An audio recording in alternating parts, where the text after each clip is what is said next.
Welcome to the Realm of Ideas is Free to All. This is episode 37, the continuation of the discussion of the loss of 2D design and its significance. I'm going to start, before I kind of talk about anything else, with a piece from one of my favorite authors, Jorge Luis Borges. And I think this is kind of tells us a little bit about my concern about the kind of proposition of the significance of this. It's from his collected. It's one of my favorite books. It's collected fictions. It's pretty common. Everyone's seen this before. Everyone pretty much knows this book if they know anything about Borges. Anyway, I've always loved his work. I find it incredibly arresting and deep, thoughtful. And it comes from the piece that he wrote in 1960, The Maker. It's called The Witness. It's what I feel is in two paragraphs, he says a world's worth of significant stuff. So, in a stable that stands almost in the shadow of the new stone church, a man with gray eyes and gray beard, lying amid the odor of the animals, humbly tries to will himself into death, much as a man might will himself to sleep. The day, obedient to vast and secret laws, slowly shifts about and mingles the shadows in the lowly place. Outside lie plied fields, a ditch clogged with dead leaves, and the faint track of a wolf in the black clay where the line of woods begins. The man sleeps and dreams, forgotten. The bells for horizons awaken him. Bells are now one of evening's customs in the kingdoms of England. But as a boy, the man had seen the face of Woden, the sacred horror and the exaltation, the clumsy wooden idol laden with Roman coins and ponderous vestments, the sacrifice of horses, dogs, and prisoners. Before dawn, he will be dead, and with him, the last eyewitness images of pagan rites will perish, never to be seen again. The world will be a little poorer when this Saxon man is dead. Things, events that occupy space, yet come to an end when someone dies, may make us stop and wonder, and yet one thing, or an infinite number of things, dies with every man or woman's death, unless the universe itself has a memory, as Theosophus have suggested. In the course of time, there was one day that closed the last eyes that had looked upon Christ. The battle of Jenin and the love of Helen died with the death of just one man. What will die with me the day I die? What pathetic or frail image will be lost to the world? The voice of Macedonio Fernandez, the image of a bay horse in a vacant lot on the corner of Serrano and Carcass, a bar of sulfur in the drawer of a mahogany desk. In a way, we're not talking about the death of an individual, but we're talking about something very similar, that with an individual goes away that which is the vestments of something of consequence. Eventually, as we lament the loss of 2D design as it was practiced as an idiom of Western civilization, eventually the memory of that loss will pass with the individuals that basically lament it, so that once that goes, it never returns, possibly. Now, someone may come to resurrect ideas, but the actual continuation of those ideas is something quite separate. So, anyway, with that said, let's talk about what we do here. These are a series of ruminations that I go through as a result of what I call my sense of the realm of ideas. For me, the realm of ideas needs to be free for all, free to all. It's something that I feel at moments have been a consequence. It's important for us to always protect the realm of ideas and keep it free for all. So what I did was I started on another platform, came here, started talking about certain things. I opened with the operation of the metaphor, and then talked about three instances that I thought articulate and kind of gave us a kind of like rounding out of the significance. I talked about the organic metaphor in terms of an accretion of moving from simplistic to complex and intricate. The reason I did that was because I felt as if it was me. What seems to happen is complexity comes from simplicity, and it comes by the complication and entanglement of concepts to create new concepts. We see that as a kind of reality through artificial aesthetic metaphors such as writing and painting. But in fact, we believed, just as other people believed, that we had discovered it, when in fact it's actually only an analogy for us in the artificial world. It actually exists primarily in the natural world. So I talked about that. Then I talked about the idea of what I call a proto-metaphor, which is kind of social understanding of the idea of what I call unbreakable bonds. From there, I talked about the value and necessity of criticism. And I talked about that. I mean, let me just say who I am. Maybe I usually start with that. I'm an architect, a researcher, speculist, and a draftsman. So my currency is ideas within the manifestation of drawings. So as a result, I continued on talking about criticism, its vital nature. I talked about the idea of drawing, which I'm going to return to soon because I feel a need to kind of like expound further on that. And what I talked about was the idea of an organic architecture, which is what I basically aspire to, is what I call a truly organic architecture. Then I talked about the authority of ideas as regards to the indicator of societal health. I talked about my past architecture, how I came to kind of get to this position. Talked about my recent past architecture, I called it. That was my time in school and as a professor. Then I talked about the aftermath, which was organic design thinking, which is a process that I kind of came to feel very comfortable, was capable of kind of like establishing what I was looking to do. And that was basically what's happened since then. After that, I talked about indicators of society health. I removed and talked about emotional attachment to ideas, understanding and judgments. What is an unbreakable bond? And I talked again more developing this idea of the unbreakable bond and how it actually is an indicator of societal health or decay, as the fact that these things, which we kind of see, right, become moved over time and they become significant, and we either develop them or we neglect them. And if we neglect them, we lose that standing. A good indicator of this situation is what I would call the relationship between technique and reason. We came to, in the West, understand the relationship of taking technique and linking it, rather than with superstition and religion and dark age kind of nonsense, to reason. And by doing that, we were able to become much more efficient and much more kind of like consequential in terms of developing our techniques and our technology, which allowed us to kind of like make our life more efficient, more effective. Are we morally superior?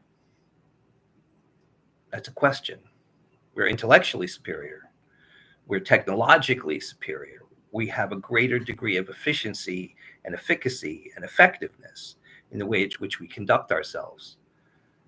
Now, I haven't spoken much about the kind of liberal nature of the Enlightenment, which is kind of a tradition that I feel very kind of close to, but maybe I should start to include that, because I do believe there's a consequence to that which is kind of undervalued. From there, we talked about the fact that, for instance, an unbreakable bond that is basically laid to waste or is ignored but is significant, is an indicator of the fact that society is losing its understanding of the significance of that item. That pertains directly to what we started talking about last week and will continue this week. From there, I talked about the importance of unbreakable bonds, tradition and culture. I kind of took that to kind of give us an idea of how I've kind of charted the perspective of Alfred North Whitehead in his kind of process philosophy, but more effectively not through the ontological reality of that, but more through his explanation of Adventures of Ideas, which pretty much lays out how to understand how civilization had moved towards a consequence as a result of what he observed historically. But he also gave an important warning, which is you cannot reproduce the past because the past existed in a time of a consequence of a different nature. So there might be principles that are applicable, but you can't and you shouldn't want to basically recreate the past, because you don't recreate the past. You basically just you just kind of confuse the present. We talked about principles within that. The three that I picked out were kind of truth and beauty. I added love and kind of saw it as a kind of precipitate or kind of like a benefit of these two. Then that was the completion of the original 26 that I had spoken about in the original series. I felt it was important to kind of try to just kind of duplicate it just to kind of get myself up to speed. From there, I talked about my work specifically and talked about my organic desires and my inorganic realities. I talked about the first one being entanglement and conditioning, which was the organic impulse. And I talked about measurement. And I kind of see that as my basically inorganic reality, which has basically allowed me to at least desire this need, the desire for an organic architecture. Understanding and judgment as regards authority. The unbreakable bond is freedom and tolerance, value and consequence. Critique of present inorganic architecture, which brought us to last week, which was the loss. Which brought us to, the last one was honesty as relates to discourse, which was basically a concern of another issue of a kind of like a indictment of kind of societal reality and a concern for societal health. And that brought us to last week's topic, which was the loss of 2D design. And we talked about the fact that it had been lost or had been compromised to an incredibly significant degree. And we found that we couldn't really cover the topic, so we decided it was important to come back. And fortunately, I have this concern, but fortunately for me, in spite of my lack of understanding of this, I have a person who has seen this and understands this firsthand, which is the artist and writer Julie Rauer, who basically took us through her experience last week, and we will continue that conversation this week. Yes, without a doubt. So, greetings, fellow humans. Okay. Shall we be doing this weekend, Julie? Mm-hmm. Yeah, you want to start with that? Yeah, I think that we should. Mm-hmm. Why don't you introduce it? So before we go into anything, we usually have an important feature Food I have to hold. this week in Julie. So if you can tell us what's new in this week in Julie. Yes, I can.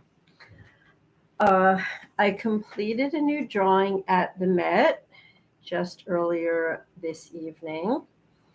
And the drawing is entitled Jumping Genes, Retro Transposons Through a Cane-Toed Looking Glass, wherein I use the incredibly toxic, fatally toxic to every kind of animal in Australia, including humans, the human-introduced cane toad, which was an environmental and economic disaster of epic proportions when some idiot thought it was a good idea to introduce the vile, incredibly neurotoxic cane toad, which reproduces wildly quickly, is enormous in size, has no fear of anything, has no natural predators, to the continent of Australia with its beautiful, eccentric, and vital life that doesn't exist anywhere else,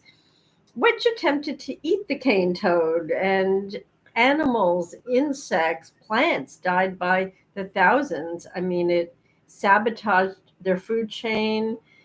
Anything that touched the cane toad or tried to eat it, even its skin is toxic. I mean, a person can't touch them without wearing gloves. That's how incredibly strong the toxins are. And these are not tiny little adorable frogs. They're the size of poodles, actually. They are huge and they grow enormous. And they do not have a natural enemy in Australia. And they were introduced to take care of, I believe it was the sugar cane beetle. There are a million other ways one could have done it genetically without this. Anyway, when I read a fascinating article in the journal Science a couple of weeks ago about what is called jumping genes, which are called retrotransposons. It's very ancient DNA, and there are about 100 copies called line 1, which cause all of the trouble. These are anachronisms. These are vestiges living in all of us, actually, and probably none of you have heard of retrotransposons. You all should, though. They're responsible for upwards of 30 to 40% of all human disease, including cancers, autoimmune malfunction like lupus, rheumatoid arthritis. They are linked to Alzheimer's and Parkinson's and a host of cancers. What they do is they mimic other things. In fact, they are shapeshifters, like Odo in Star Trek Deep Space Nine, who can shift shape in a seamless way, undetected. So the DNA morphs into RNA back into DNA. The human body treats it like a virus, attacks it, which of course doesn't work. It's not a virus. And it scissors itself randomly into your current DNA and inserts itself and settles there permanently. So it copies itself. It makes these 100 line 1 copies, inserts itself into your DNA and wreaks havoc, jumping around at will, at random, very unpredictably, just like the cane toad. So, what? Mhm. Okay, so if I may, if this is because you have food on your hands, this it's kind of a bad angle. I came to think of a title. What? Right? Because I saw the fact you sent me some of the protein structures of these things and how they kind of appeared to me was not something I could really tell and from any other protein profiles. But it made me think that there was a kind of a sense of what I would call the compatibility or incompatibility of divergent architectures. And what I mean by that is the way in which you proteins, sent me the way in which the proteins function, right, could be, right, in the archaic sense, be why they are so incompatible with the nature and the function of the body as it is now. So these architectures, which is the way in which the proteins are folded and structured, may actually have an appearance that one could basically make a kind of like a mapping of, that one could map certain architectures. So, I mean, again, if we were to look at, say, the kind of technology of a certain time, we looked at its machines, or we looked at its artifacts. Someone just gave us a heart. Oh, that's cute. That's nice. really So nice. I guess someone's. Thank you. Oh, we have someone watching. That's great. Hello there. Hello, fellow human. That's funny. Well, So- speak for yourself. Anyway, so that was my drawing Right, that I right. just showed, which incidentally is graphite Right. and colored pencil. I will make a nod to my materials. London colored pencils by the Derwent Company, which I'm very fond of. Oh, is Derwent a British company? Oh, yeah. Okay. Yeah. They're not made here. They're Okay. imported. Okay. Yeah. So, Hmm. is that it, or would you want to say a little Well, more? I also used, I did this at the Met, a Christopher Dresser vase, and the giant face of the cane toad is, in fact, replacing an adorable little owl that was on the vase. Because the idea is that the cane toad inserts itself randomly and violently and virulently into this environment and is, make no bones, a violent interloper. Death follows it. It is a berserker. It is a wreaker of havoc. Look at the videos if you want to see something that will drop your jaws Mm. of the cane toad and the absolute devastation. I mean, they have cane toad hunts in Australia. They have cane toad bounties, cane toad killing parties. It sounds bad, but it's not. This was never meant to be there. It's wrecking all of the native life. Mm. And anything that eats a poison animal dies. Mm. Meaning, if a bird, they had a dying of vultures because they ate the carcasses that ate the cane toads. It's a disaster. Right. So are jumping jeans. Yeah. So I see that. Mhm. I see the analogy, Yeah. but I kind of felt that like Mhm.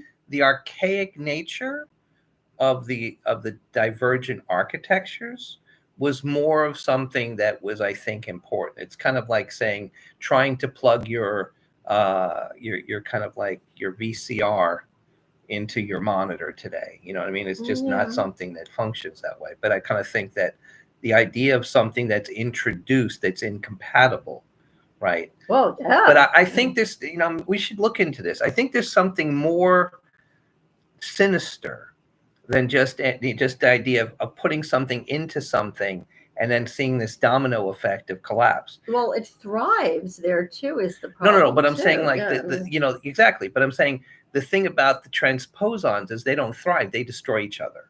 I mean, everything comes apart because the thing is, it's one thing when something basically transplants itself and takes over.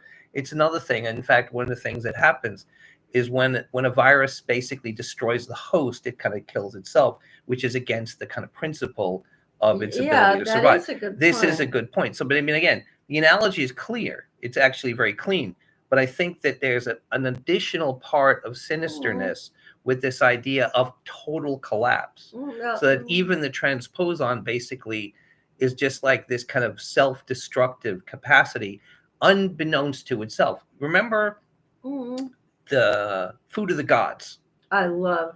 Right. My favorite H.G. Wells novel, The Food Right. of the Gods, phenomenal. Right. One of his lesser known. In this I case, think his this best, this yeah. aberration Yeah. comes about where it is capable of basically terminating everything and it's that idea of complete collapse, right? Which I think is a piece that we really have to kind of look at. And I think it might have something to do with that divergent architecture. Yes, that's an excellent point. May I add something? Yeah. Because I think this is directly tied to what we're talking about in terms of like a significant loss that is unrecoverable. Okay. Before the collapse is a vast plane of self-replication.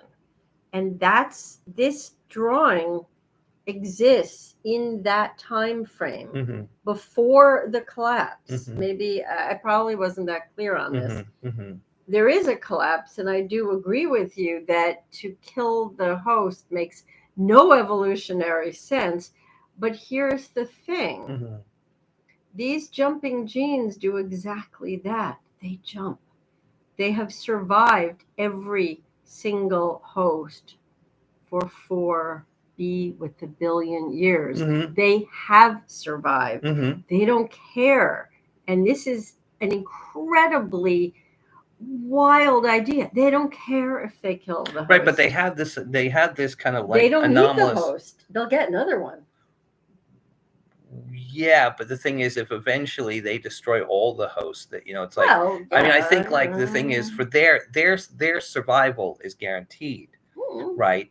But this kind of like, it's almost like an auto, in a way it's like an autoimmune response where it attacks Well, it itself. provokes Right. autoimmune disease Right, states. which It does. that's interesting because that in itself is a kind of complex and kind of like, kind of antithetic, confusing consequence. Like, why would you do something that actually causes your own demise?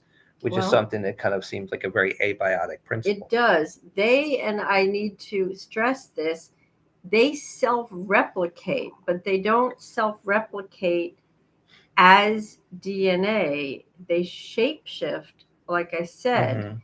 to RNA, back to DNA. They impersonate different types of genes in the body. I mean, they are not what they seem. Right. And the cane toad also is a very ancient animal. Mm.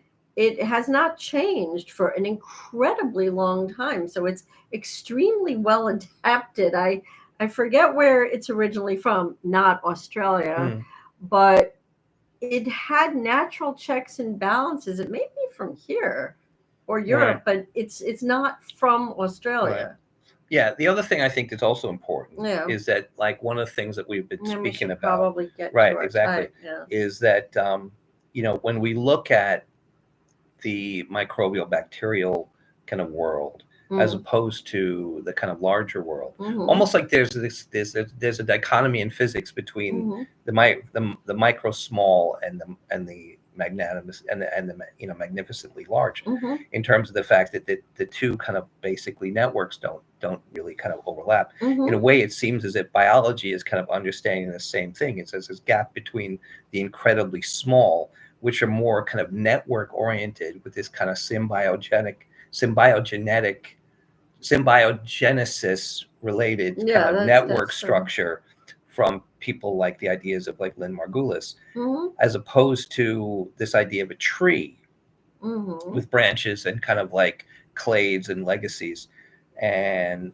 as a at a different scale. So in a way, this introduces this idea of a network, kind of the lateral gene transfer, where these things basically are still taking about this approach, but in this case, it is almost it becomes self-destructive. Yeah. Well, if I may just bring up one tangential thing, that we should probably Yeah, talk we should. about but it's key of what you just said when you brought up the word network. This acts like Go ahead. like a member of a network. I will bring up briefly the mycelium because there has been a discovery that you're all going to want to know about. It was thought that mycelium, the underground interconnected network of fungi and mushrooms, were independent networks. Turns out they're not. And there is a rampant promiscuity where one mycelium will join with another mycelium from completely different species, completely different groups. And they will conjoin at will, regardless of what it does, to the host. Interesting.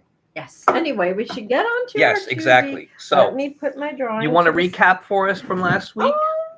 I think we might want to move forward. I can do a quick recap. I don't know if people want to have a lot of recaps. Okay, let me just do a quick one then. Why don't you do a Okay. quickie? We talked about the idea of information organization in a fundamental substrate was something that we appreciated and understood in 2D design. And that if the principles of 2D design were not appreciated, understood, and maintained, that would cause like a loss of certain structures that once you went and developed into further three-dimensional and kind of other projections.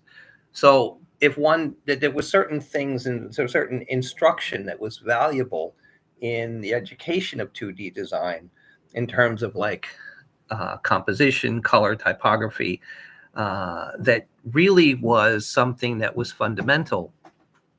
And it gave you a basic principle and understanding of the higher orders, so that before one could do painting, sculpture, architecture, etc., one came to understand the significance of these things in a two-dimensional plane Can before I they hear? moved on. Or Sure, not sure, sure, sure. And then we talked about certain things that were kind of somewhat indicator of concern. And, one of the things that we talked about were ligatures. We talked about kind of standardization of punctuation and symbols and things. And then we came across like these distortions. And you brought up something about the fact that students who couldn't write were having a harder time comprehending ideas. And remembering anything. Right. And when I had thought no it, memory I've been of what thinking they about were. since last week, and I Yeah. think I kind of had an idea of the fact that the way in which we think about we incorrectly think about thinking in a static rather than a process oriented manifestation. And as a result, handwriting, by being eliminated, brings about the kind of idea of losing a significant part of what I would say was the kind of perspectival metaphorical idiom that is at the heart of Western imagery, right? And that drawing is the key component to kind of unlocking that. So let's go back to these things. We talked about this last week. We talked about some things today. So give us an idea of where we are. Well, I'd like to talk about how typefaces have been, excuse my French, bastardized by being put on the computer. So the computerization, and this is not a translation of one-to-one where it doesn't matter. This is not the equivalent of a mimeograph, of a Xerox, of a photograph. This is a corruption, an epic one, of structure, of form, of content, of it's like taking a sculpture and throwing it out the window and watching it smash into a million tiny pieces. And I can't stress this. And most people don't even know that it's been done. That is the tragic thing here. When I talk about type, I'll define very, very quickly. When you see type, you're reading a book. That's Roman. That is your standard type. It's not italic, which is type at a slant, meant to emphasize the word, meant to be a stand-in for a foreign word or for the spoken word. It's not bold, which is heavier type. It's not just small caps, which are smaller versions of capitals, or a drop cap, which is the kind of thing you would see on a medieval scroll, a very fancy enlarged first letter that drops into the body of the text for beauty, for emphasis, kind of like the front door of a chapter, the entryway, the foyer. So when typefaces were not, they should have been translated into computerese. They were not only not transcribed, not translated, they were corrupted beyond belief. So when you click a button now and you want to make something that's written in Roman, in regular type, italic, and you click italic on any computer, it slants Roman type. It just takes the type and slants everything, every letter form, every bit of punctuation, as if it was all the same. It would be like taking everyone that you met at a restaurant and all giving them a cat mask and pretending they were all the same pet. Okay. I mean, did Roman have an italic feature, or was it imposed on it? No, it was a completely different version of that face. Got it. Meaning you have a typeface. There was a Roman version, a complete Roman version, and an italic version, and a bold version. So Mhm. these were individually designed, and I Mhm. can't stress this, letter forms, ligatures, numerals, punctuation. There was a consideration for line weight, proportion. Okay. So, Right. so if I get this straight, correct me if I'm Mm. wrong. What you're saying is that when you had your basic typeface, right, and you extended it into different idioms, like Mhm. say a bold or an italic, Or semi-bold, or right, yeah, there were a right, lot of different you versions. actually redesign the letter form, not simply in the case of bold, pump it up with a bicycle pump. Exactly. Okay, so it in was fact, not a fattened right. So version okay, of Roman. so it wasn't Yeah. as if you just kind of like thickened the entire letter. You basically might have thickened aspects, but it was a design feature, and that design feature was basically eliminated. So what you're Yeah, dealing it was with a is separate font. so you're dealing with Yeah. something that's completely unrelated to the original reality. Okay. Meaning if you click, say, bold in a Right. sentence now, it simply, like you said, it fattens up Mhm. what you have. It takes that same font and makes everything fat. What happens to the serifs? I mean, they don't do well fat. And in fact, they have to be reconsidered. Everything does. What of the spaces in the lowercase e and the lowercase g? What of the descenders? Mhm. What are the ascenders? Right. All of that needs to be reconsidered, and it wasn't. These were different fonts: bold, semi-bold, Roman, italic. Yeah. So also what you're saying is the fact that in the case of particular typefaces, when they did the punctuation, they simply transferred them over rather than making their particular punctuations. Yeah. So you might take punctuation from a specific thing like Gothic or Times Roman and use it for everybody. Yeah. Oh, okay. Here's a perfect example. Do you want to hold this sure. up? You can show the cover. You can show.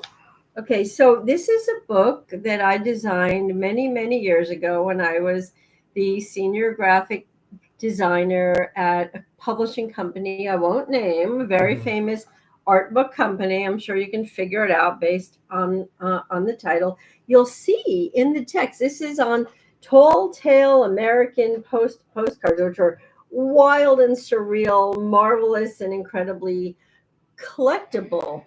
So this was a typographer's dream. I took handwritten type that people wrote centuries ago, lifted it off the postcards, and made a design for the book out of it. Got it. And you can see in the text the italic. Are you on the italic page? I can't tell. Okay, wait. Yeah, here. Okay. Show this page on the bottom. This page on the bottom with the type. Okay, I'm going to point this out right. Oh, that side? That side. This. Okay. Right here. Show this more. Yeah. Okay, so where's my hand? There. This. Okay, show more of this. Yeah. Okay, stop. Okay, so as you'll see, this block. Why isn't my finger showing? This block in here is italic. That is a completely different font from the body text Roman. It's the same typeface, but every single letter form is considered. And see how beautiful it looks. Now, you can see how successful this is because you don't have a different grayscale on the type. It isn't something that shocks the eye. You have, when you see things set right on a computer, tracking and kerning, the space between the letters is the kerning, the space between the words on the line is the tracking. Think about how that all goes to hell when you throw the design of the typeface out the window. I mean, now you'll see giant holes and spaces in between words on a line. People have no idea there is something called flush left, rag right, as opposed to a justified. These are columns of type. When type is justified, as in newspapers, very, very often, which means that it lines up on the left and the right, you will inevitably end up with big holes in the text. It looks awful. But since it's a daily paper, they're not, that concerned because they don't have the amount of time to spend. It's not an aesthetically beautiful book. In this book, the tracking, the kerning is vital. And as you see, you don't have giant holes in the text. You don't have weird blotches where letters are congealing. And you have margins. In fact, the page numbers are folios. I chose an entirely different face for that, with very fine serifs in the style of the 1800s when this book was from. Right. You want to ask questions? Yeah, actually, so Yeah. the next thing was, because there's two components. Yes, this is being lost, and the second thing is, what is the importance and the significance? So we're kind of like, I think we want to get to the point. Comprehension, information, understanding, Right, I aesthetics. understand. That's very I think important. Yeah. you would explain something to me and tell me if this is or isn't the case.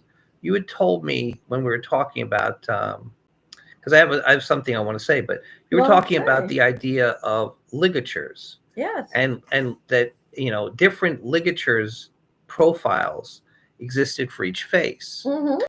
And different ligature profiles for each face that were unique to the face for specific improvisational capabilities.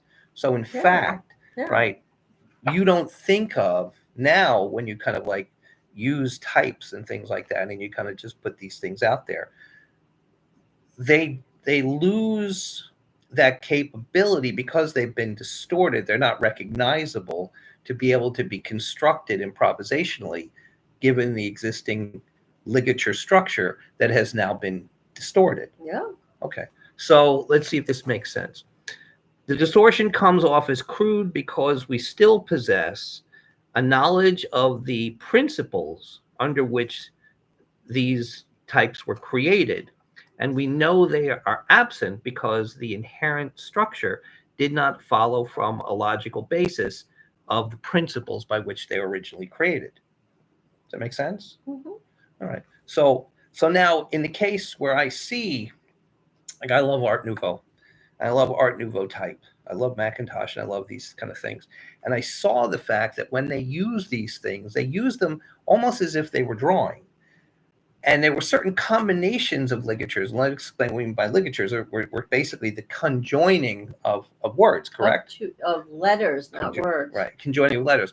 But in fact, words. The metaphor is a conjoining of principles or concepts to generate new forms, new things.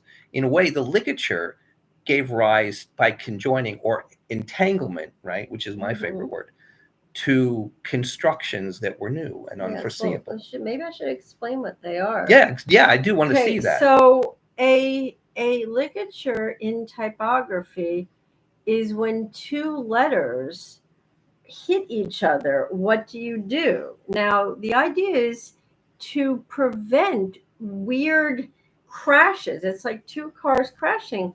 What if you could make them into a super vehicle that wasn't crashing? That's what a ligature is.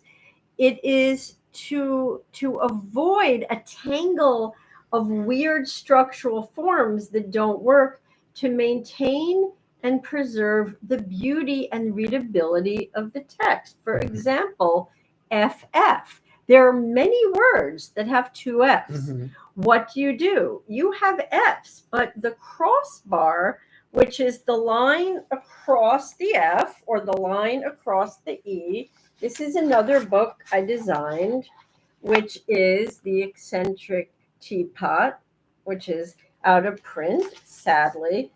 But if you see, this is one of the spreads. You'll see on the brief, am I showing a brief history of tea, the crossbars on the E, the F, the A, the H. It's the stroke that goes across on the letter. Now, if you notice, the two O's are very, very small. I shrank them down and put a line underneath to preserve the pacing and the kerning of the type. Because if the O was full size, it would create huge, weird gaps in the type. Therefore, a ligature, there are many words that have double F's. What do? You have two crossbars to enable the two crossbars to exist in the word. You'd have a giant gap in the word, which would look really, really awful. Right. So you join the crossbar, and the two lowercase f's share one crossbar. You have S and T, which very often appear in words. There's so many different things. Or double T's, or FT. So say you have an ST, you would merge it so you would redraw those conjoined forms, and you might have a dozen of them in each typeface of letters used often together, where you don't want some crossbar that smashes with the curve of the S and makes for awkward, blotchy, or gappy shapes. Right. But in the case where you have the fact that people are actually using a pencil or a brush rather than simply type, and I guess you can do it with type as well, is you're actually looking for that improvisational nature to kind of create your own profile. So in a way, just the same way that an individual or a culture creates a typeface as a kind of like vestige or legacy of, or a kind of testament to who they are, right? The individual author, when writing, right, can actually become capable of doing the same thing himself, right? He sees the opportunities for these things, the potentials for the ligatures.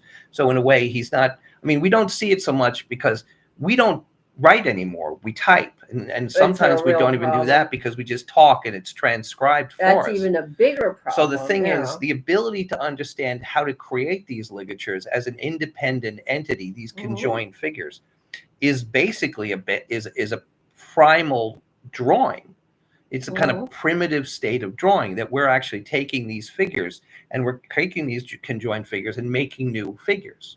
So in a way, these forms basically arise from the intuitive nature of the person who was actually writing. True. I'd like to show a really key example. I'd like to talk about stand-up caps, drop caps, drop out type. It's very important. Good idea. Okay, in this book that I designed, The Story of American Toys, which actually won a number of design awards, actually.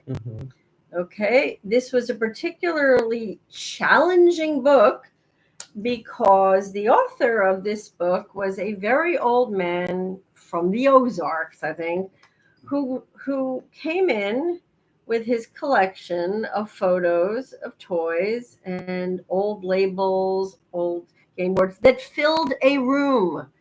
No one gets books where you have thousands and thousands of photos that you have to edit down. Oh, do you want to talk? No. Any questions? No, I'm just putting that there. Okay. And being a designer of books, you have to understand type in order to edit down thousands and thousands of photos in an articulate and educated and informed way. So I chose a toy block and basically a wood block approach to the type, using caps, using drop caps. When capital letters were put on the computer, they destroyed the letter forms. What they did was they blew up lowercase letters, which are not at all cap. The proportions are entirely different, and the letter forms are entirely different. So again, what happens is just making like a big version. So of what a happens thing. is the things that drew one to a particular potential for a ligature would not be present. So therefore, one would be less likely to understand. But again, since no one's writing and you're just typing, Right. type has a convenience. The ability to type right, is something. But even in this case, when you're designing type, you have the ability to kind of like actually kind of like craft this as well. Oh, this is right? crafted type. Right. This is one of the many chapters, and this won, like I said, a lot of design awards. Are you able to hold it up so I can talk while it's okay? So I can point. This is a drop cap. Okay, I designed it like a child's block. I took a woodcut from a completely different source from the material in the book, created my own set of blocks for the entire alphabet. And this is a drop cap T. If you notice, the first word doesn't have its T. That is its T. Got it. I created bands and dropped out the type for white. I spec'd a color. Now here are stand-up caps. If you look at the captions on the bottom, so I get up and move it over. Okay. These are stand-up caps, meaning they align with the baseline of the body text of the caption and they stand up. Now, again, these are not big versions of lowercase forms. Right. These are drawn as capitals. Right. Okay. So we've identified this situation. So let's deal with this conclusion Sure, of what is the concern. Now, what I was thinking, I wrote down in my notes, was the fact that we have particular idioms that exist in our Western kind of tradition in terms of how we would basically generate kind of substrates and information. And I figure that my way of looking at it is we in the West have a perspectival metaphorical idiom that's based on drawing, and drawing and handwriting got it being simultaneous. So I think what happens is, my concern is, aside from losing, we haven't talked about color, the lack of understanding of color, the lack of understanding of it is. We might have to do a third one. We'll decide. We should. But the idea of the lack of understanding of composition, the lack of understanding of color. We've talked about the fact that the way in which we understand type is part of the way in which we generate the forms by which we use, and that this perspectival metaphorical idiom that kind of manifests in things like portraits, still lifes, landscapes, scenes, in painting, or in architecture, in terms of rituals and processions and organizations, they get distorted if we lose the ability to have this improvisational matrix taken away from us, because we basically made the characters that we use we've corrupted them to the point where they're not perceptible. So that in the case where we're using these things, we'd have to go back, take a step back, and recreate them. Because what happens is we're dealing with these things that wouldn't follow in the nature of how they've operated in terms of, say, Macintosh or the Art Nouveau artists, or Frank Lloyd Wright, and the way in which they kind of manifest from, say, his writing on his drawings to the way in which he created his light screens, for instance. Yeah. Okay. And if I may, picture a font, which is a whole alphabetic set of type, not just the 26 characters, but all of its punctuation. Now, on the computer, the punctuation, people don't even, they think a question mark is a question mark and an exclamation point is just that. These are not interchangeable. These don't match or go with the typefaces at all. This is not a shell game of aesthetics. Right. They've been inserted into places like the cane toad, where they don't function well, and they corrupt the meaning and the dissemination and the beauty of the information. I would agree. In fact, the thing is that the information is not even discernible to the way in which we would construct with it, because the thing has been distorted to the point where it's not recognizable in that way. So the profiles have changed. And I don't just mean the profile of the individual type, but the character of the fact that, like we said, each typeface had its profile of ligatures. that ligature profile has been corrupted. And right? its versions and the variations. That's what I mean. Yeah, right, exactly. yeah. So the thing is, the conjoined characters made sense because of the way in which the forms originated. Oh, But now, since absolutely. the forms are distorted, they're not recognizable as potential configurations and conjoiners. And the ligatures have been dropped in many cases altogether. So you will see exactly what the ligatures were designed to avoid. Yeah. You'll see it everywhere Got it. in these typefaces that have been stripped brutally of their ligatures.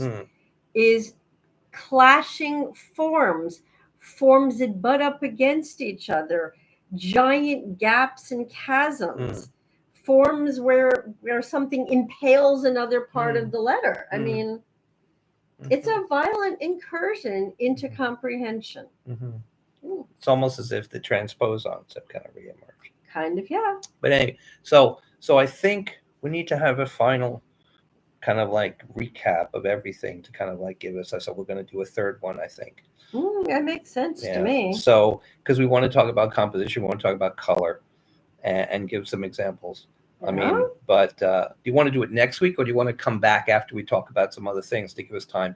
I think here's my thought. Sure. What do you think? I would say let's go on to some other topics. Sure. Okay. And then come back and revisit this when we had some time, because like, as we talk about this, the magnitude gets bigger. Yeah. I mean, it seems to grow in magnitude as we talk about the topic, and there's so much we haven't even talked about. But for me, the scary thing was last week we talked about the fact that without the ability to write, people have an inability to understand concepts. And I always found that I understand concepts because I draw. Because I realized that if I move a line from here to here, I change the nature of the circumstance, because the character is what I'm trying to capture. So when I take this line out, this goes from melancholy to sorrow, and it kind of goes from sorrow, and then it can go even from like sorrow to glee. And you're like, wait a minute, what did I do? So these minor things, but they're not really that minor. They're not minor because they're significant. They're because overlooked. Again, just like the metaphor, the things in which you construct with are unforeseeable in the product, right? The generative aspect is such that what you generate is completely different from what you started. It doesn't follow a kind of logical kind of like, procedure. I mean, whereas, when in axioms in mathematics, the results are kind of like predictable from the principles, whereas in the metaphor, it's not, because the thing is, you don't have the convenience of every perspective. So that's it. So anyway, and if I may, yes, when the overlooked is lost, no elegy is written. Right. And we didn't even talk about the way in which these things come about, in the fact that it's more of a hostile than a kind of like, and we haven't really talked about the loss and how we haven't even noticed it because we lost the understanding of its significance. We've started talking about that. So anyway, next week, let's see, where are we? Middle. Got it. What do you have in mind? You're going to... Okay, An American Architecture, A True Organic Impulse. Okay. That'll be next week. And then we'll see when we go back to stage 3 of the loss of 2D design. I could do an entire show on end papers alone. You probably could. Yes, I could. All right, so that's it for now. So the realm of and this is why this is important. The realm of ideas is free to all, and it's to the benefit of all of us to maintain this. Thank you. Thank you.